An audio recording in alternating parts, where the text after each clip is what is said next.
కూచిపూడి నాట్యాన్ని తన జీవన విధానంగా మలుచుకొని తన మది ఫలకంలో గుడిగోపురాలను ఆకలింపు చేసుకొని అతి చిన్న వయసులో అద్వితీయ విజయాలను సాధిస్తూ అందాన్ని అభినయాన్ని మేళవింపు చేస్తూ నటమయూరిలా నర్తిస్తూ నటరాజుకి సేవ చేస్తున్న అద్వితీయ నాట్య శిరోమణి కుమారి హిమాన్సి కాట్రగడ్డ గారు. భారతీయ సాంప్రదాయ నృత్యానికి సేవలందించి ఎంతోమంది నాట్యకారులను ప్రోత్సహించే సదుద్దేశంతో రిఫ్లెక్షన్స్ గురువు వారి ఆధ్వర్యంలో నిర్వహిస్తున్న కళాశక్తి పురస్కారం నాట్య పోటీలకు న్యాయ నిర్ణేతగా వ్యవహరిస్తున్న హిమాన్సి కాట్రగడ్డ గారికి మా నమస్సుమాంజలి. హిమాన్సి కాట్రగడ్డ వారి నాట్య ప్రస్థానం శ్రీ బి సుధీర్ రావు గారు కళారత్న డాక్టర్ సత్యప్రియ రమణ గార్ల శిష్యరికంలో ప్రారంభమైంది. చిన్నతనం నుండే ఎన్నో అద్భుత నాట్య ప్రదర్శనలు ఇస్తూ చూపరులను అబ్బురపరుస్తూ ఉండేది మన హిమాన్సి. ఆవిడ ఒక పక్క ఇంజనీరింగ్ చదువుతూ కూచిపూడి సాధన చేస్తూ భారతదేశంలోనే కాకుండా అమెరికాలోని వివిధ పట్టణాలలో, సింగపూర్, శ్రీలంక తదితర దేశాలలో నర్తించి కూచిపూడి యొక్క ఔన్నత్యాన్ని దశదిశలా చాటి చెప్పారు మన హిమాన్సి కాట్రగడ్డ గారు.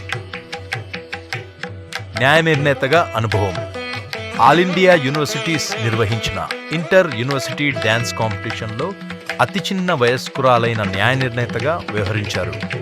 తానా నాటా లాంటి విదేశీ ఆర్గనైజేషన్లో న్యాయ నిర్ణేతగా వ్యవహరించారు.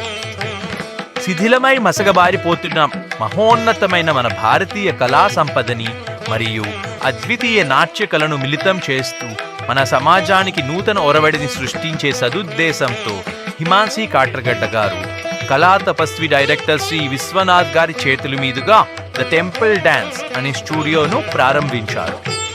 టెంపుల్ డాన్స్ అనే ఆర్ట్ ఫామ్ కి అంకురార్పణ చేసిన హిమాన్సి గారు ఎన్నో పురాతన శిథిలావస్థలో ఉన్న ఆలయాలను సందర్శించి అక్కడ నర్తించి అటు నాట్యకళను ఇటు భారతీయ శిల్పకళను ప్రపంచానికి చాటి చెప్పుతున్నారు.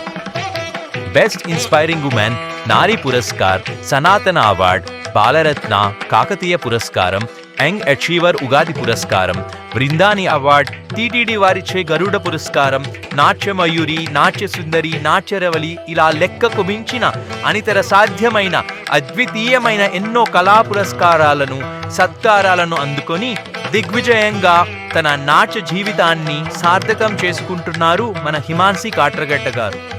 ఆవిడ దూరదర్శన్ కేంద్రంలో గౌరవప్రదమైన బి గ్రేడ్ కళాకారిణిగా కొనసాగుతున్నారు. ఎస్ఆర్ఎం యూనివర్సిటీలో కూచిపూడి శిక్షకురాలిగా రాణిస్తున్నారు. తెలంగాణ రాష్ట్రం తరపున రిపబ్లిక్ డే పరేడ్లో మన రాష్ట్రపతి మరియు ప్రధాని మోదీ గారి సమక్షంలో కూచిపూడి నాట్యాన్ని ప్రదర్శించడం ఎంతో మధురానుభూతి అని చెప్పుకుంటారు ఆవిడ. అంతేకాకుండా తన అందంతో నవరసాలను తన ముఖ కవలికలలో అవలీలగా ప్రదర్శించగల బహుముఖ ప్రజ్ఞాశాలి అయిన హిమాన్సి కాట్రగడ్డ గారు తెలుగు సినీ రంగంలో కూడా అడుగుపెట్టి వివిధ సినిమాలలో అద్భుతంగా నటించి నర్తించి మెప్పించారు. మహోగ్రమైన అత్యంత కఠినమైన కూచిపూడి నృత్యాన్ని తన హావభావాలతో స్పష్టమైన కదలికలతో నర్తించి ఎందరో కళాకారులకి శిక్షణ ఇస్తూ ఈ భారతీయ నాట్య ప్రపంచానికి నిరంతరం తన సేవలు అందించాలని ఆశిస్తూ వారికి రిఫ్లెక్షన్స్ గురువు వారి హృదయపూర్వక శుభాభివందనములు. సర్వే జనా సుఖినో భవంతు.